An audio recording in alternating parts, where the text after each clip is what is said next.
یہ قصہ ہے محبت کی ایک بے مثل داستان کا اور بے مثل محبت پر مالک کی لازوال عطا کا قصہ۔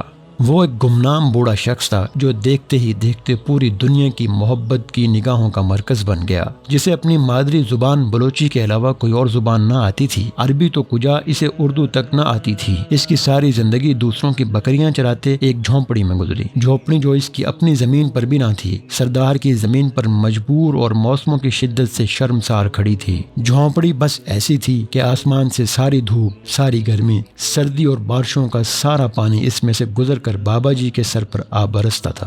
بابا مگر اسی میں خوش تھا۔ شکوہ کیا ہوتا، شاید بابا یہ جانتا بھی نہ تھا۔ جتنا میسر تھا اس سے زیادہ کی اسے پرواہ بھی نہ تھی۔ نہ اس بات کی پرواہ کہ اس کے پاس پکا چھوڑ کر موسموں سے بچانے والا کوئی کچا کوٹا تک نہ تھا۔ نہ اس کا ملال کہ اس کے پاس زیست کرنے کو کوئی معمولی سا سامان بھی نہ تھا۔ نہ اس کی فکر کہ اس کا روزگار بس اجرت پر دوسروں کی بکریاں چرانا تھا۔ اس کی آنکھوں میں بس ایک ہی تمنا تھی، ایک ہی آرزو تھی کہ کسی طرح بیت اللہ کی زیارت ہو جائے، کسی طرح نبی کریم صلی اللہ علیہ وسلم کے در کی زیارت ہو جائے۔ زاد راہ اس کے پاس کیا ہوتا جس کے پاس زاد زندگی ہی نہ تھا، مگر تمنا تھی اور بڑی منہ زور تمنا تھی۔ وہ بکریاں چراتا رہا، اجرت پر چرائی بکریوں سے اپنے حصے کے بچے وصول کرتا رہا۔ جوں ہی کوئی ایک اور بچہ اس کے حصے میں آتا، اسے لگتا کہ سونے کا گھر اس کے نصیبے کے کچھ اور قریب آ لگا ہے۔ اس کے پاس بکریوں کی اجرت کے کچھ پیسے جمع ہو گئے، تب اس کا چاؤ دیکھا نہ جاتا تھا۔ اس کے دل نے الارم بجایا، سونے کا گھر دیکھنے کا ٹائم آ گیا۔ مگر عشق کے امتحان ابھی کچھ اور بھی تھے۔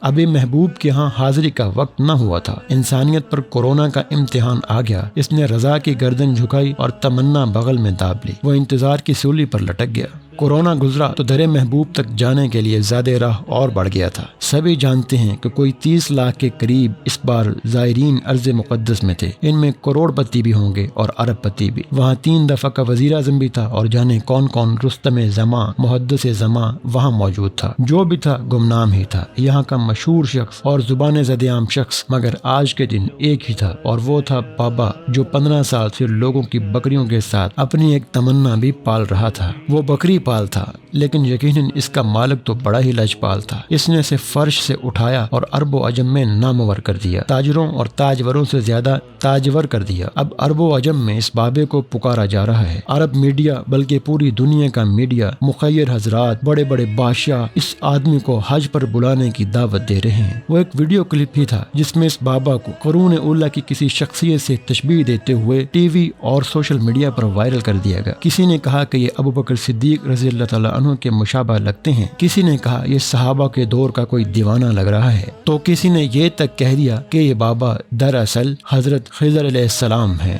غرض جس کے منہ میں جو آیا اس نے اس کا اظہار سوشل میڈیا پر کر دیا۔ بابا جی ان ساری باتوں سے بے نیاز قدم قدم اپنے سونے محبوب کے در پر چلتے جا رہے تھے اور وہ پوری دنیا میں وائرل ہو چکے تھے۔ وہ عام سا امامہ اور اوپر رومال، ایک عام سے سادہ کپڑے جس میں ٹخنوں سے اوپر شلوار، وہ انتہائی سادگی کا پیکر بنے، صحابہ کرام کے دور کی کوئی یاد بنے، اپنے محبوب کے در کے آس پاس چل پھر رہے تھے۔ لوگ اس پر فریفتہ تھے اور وہ پوری دنیا میں وائرل ہو چکے تھے۔ یہ بڑے کرم کے ہیں فیصلے، یہ بڑے نصیب کی بات ہے۔ تو صاحبو عرض کی تھی کہ یہ قصہ ہے محبت کی ایک اور بے مثل داستان، یعنی بابا عبد القادر مری، جن کا تعلق بلوچستان پاکستان سے ہے۔ وہ آج لازوال ہو چکے ہیں، امر ہو چکے ہیں اور اپنے رب کے محبوب بندے گردانے جاتے ہیں۔